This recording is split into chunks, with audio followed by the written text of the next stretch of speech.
How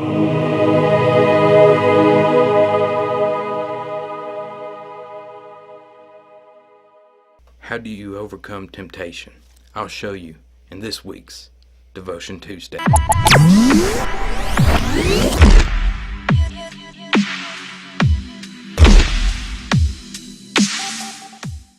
Thank you for tuning into this week's Devotion Tuesday. Today we'll be touching on the topic temptation and viewing a key part in Joseph's life when he was tempted by Potiphar's wife.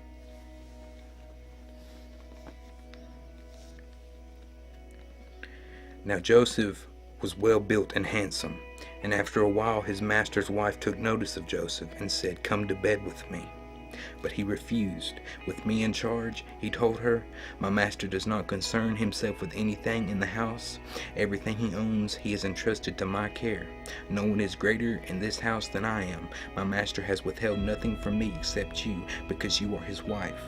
How then could I do such a wicked thing and sin against God?" And though she spoke to Joseph day after day, he refused to go to bed with her or even be with her. One day he went into the house to attend his duties, and none of the household servants was inside. She caught him by the cloak and said, "Come to bed with me." But he left his cloak in her hand and ran out of the house. When she saw that he had left his cloak in her hand and had run out of the house, she called her household servants. "Look," she said to them, "this Hebrew has been brought to us to make sport of us. He came in here to sleep with me, but I screamed. When he heard me scream for help, he left his cloak beside me and ran out of the house." She kept his cloak beside her until his master came home. Then she told him this story: "That Hebrew slave you brought us came to me to make sport of me.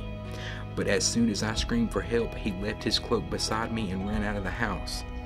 When his master heard the story his wife told him, saying, "This is how your slave treated me," he burned with anger. Joseph's master took him and put him in prison, the place where the king's prisoners were confined. But while Joseph was there in the prison, the Lord was with him. He showed him kindness and granted him favor in the eyes of the prison warden. So the warden put Joseph in charge of all those held in the prison, and he was made responsible for all that was done there. The warden paid no attention to anything under Joseph's care, because the Lord was with Joseph and gave him success in whatever he did. Now the first thing is not putting confidence in the flesh. And what I mean by that is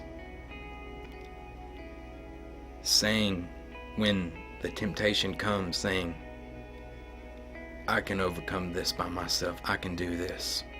I can do this. I can do this." Do not put any confidence in your flesh. Do not even trust your flesh, because your flesh is sinful.